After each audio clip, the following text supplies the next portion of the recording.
મિત્રો, સ્વાગત છે તમારું મારી ચેનલ કુક વિથ કેલી ગુજરાતીમાં। તો આજે હું તમારી સાથે ગુજરાતી પાત્રાની રેસીપી શેર કરીશ। અળવીના પાનમાંથી બનાવેલા આ પાત્રા ખૂબ જ મજેદાર હોય છે, એકદમ ટેસ્ટી યમ્મી રેસીપી છે આ મિત્રો। જો તમને આ રેસીપી ગમે તો તમે મારા વિડીયોને લાઇક, શેર અને સબસ્ક્રાઈબ જરૂરથી કરજો।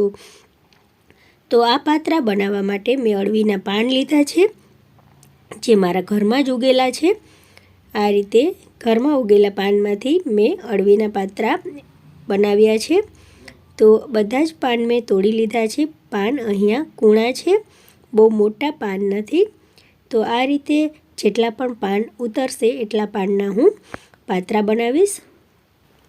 તો 10 થી 12 જેટલા પાન છે। તો આ પાનમાંથી આપણે પાત્રા બનાવીશું। તો પાન મેં કાપીને લઈ લીધા છે। હવે આપણે તેને સરસ રીતે ધોઈ લઈએ અને તેને સરસ રીતે લૂછી લઈએ, જેથી તેના ઉપર ચોટેલા જે ધૂળ કે ડસ્ટ હોય તે નીકળી જાય। તો અહીંયા સરસ મેં ધોઈ અને પાનને લૂછી લીધા છે। હવે આપણે તેની નસોને કાપીશું। તો અહીંયા મેં જે પાન લીધા છે તે લગભગ બધા કૂણા છે, અને જો બહુ મોટા પાન હોય અને જાડી નસો હોય તો બધી જ નસો જે જાડી છે તે આ રીતે કાપી નાખવી। તો આ રીતે પાનને ઊંધું રાખી અને આ રીતે કાપવાથી બધી જ નસો સરળતાથી નીકળી જશે। જે કૂણી નસો છે તેને કાપવાની બિલકુલ પણ જરૂર નથી। તો અહીંયા આ થોડીક મોટી નસો છે તેને પણ આપણે કાપી લઈએ। તો આ રીતે બધા પાનમાંથી આપણે નસો કાપી લેવાની છે। કૂણા પાન હોય એકદમ તો બસ જે મોટી નસ હોય એ કાપી લેવાની, બાકી બધી રહેવા દેવાની। નાની નાની નસો કાપવાની કંઈ જરૂર નથી। આ પાન પણ ખૂબ જ નાનકડું અને કૂણું છે, તો આપણે તેની પણ જે પેલા પાનમાં કાપી છે એ પ્રમાણે જ નસો કાપી લેશું। મોટા પાન હોય, જાડા પાન હોય, નસો બહુ મોટી હોય તો જેટલી નસો મોટી હોય તે બધી જ કાપી લેવી। બધા જ પાનની નસો મેં કાપી નાખી છે, બધા પાન તૈયાર છે।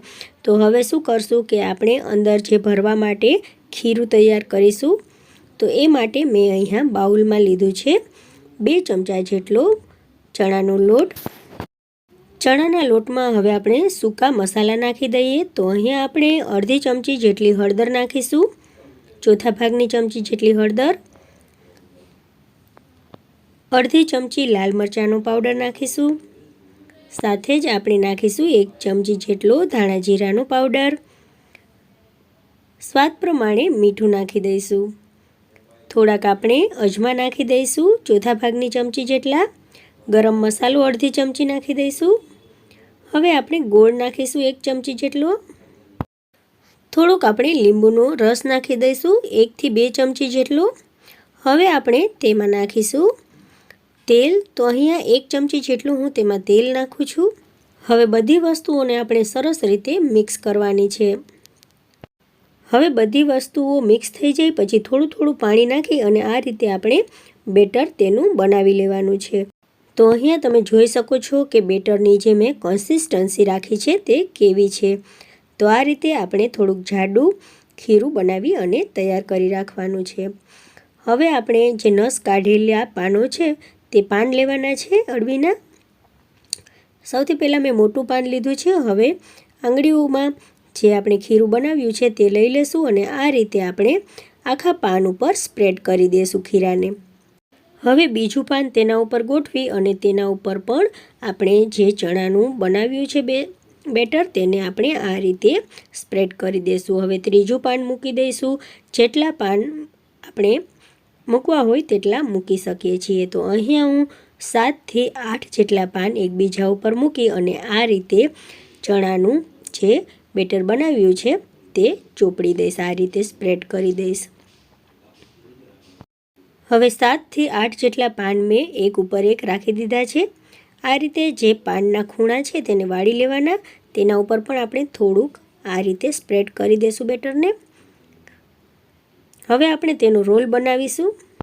તો આ રીતે આપણે રોલ બનાવી લેવાનો છે। હવે આવી જ રીતે બીજા 6-7 પાન ઉપર મેં જે આપણે ખીરું બનાવ્યું છે તેને સ્પ્રેડ કરી દીધું છે અને બીજો રોલ પણ બનાવી અને તૈયાર કરી લીધો છે। તો અહીંયા 2 રોલ બનીને તૈયાર થઈ ગયા છે. હવે આપણે સ્ટીમરમાં પાણી રાખી તેને ગરમ કરવા માટે મૂકી દઈશું. જારી પણ મૂકી દઈશું. તો આ પાણી મેં રાખ્યું છે, જારી રાખી છે અને તેને બંધ કરી દઈશું.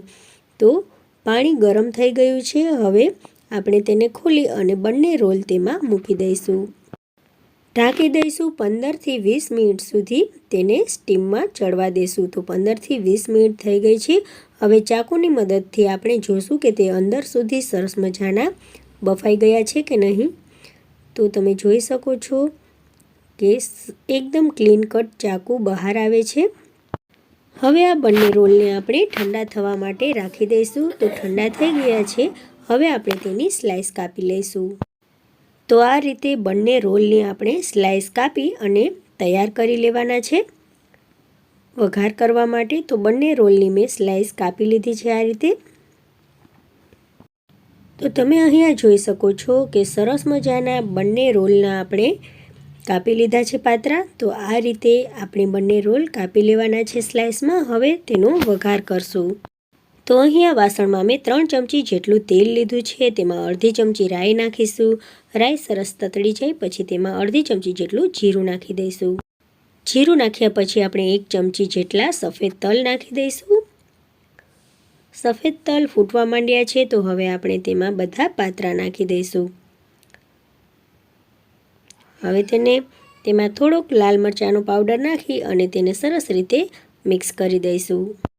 તો અહીંયા પાતરા થોડાક તીખા કરવા માટે મેં થોડીક જ લાલ મરચાંનો પાવડર નાખ્યો છે. હવે સરસ રીતે તેને મિક્સ કરી દઈશું અને એક ડીશમાં કાઢી લઈશું.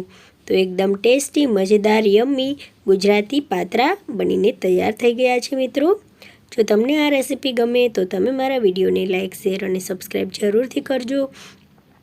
સાથે સાથે બેલ આઇકોનને પ્રેસ કરજો જેથી મારા નવા વિડીયો તમને સૌથી પહેલાં મળતા રહે. Thank you for watching. મળીએ નવી રેસીપી સાથે. ત્યાં સુધી બાય, ટેક કેર, જય હિન્દ.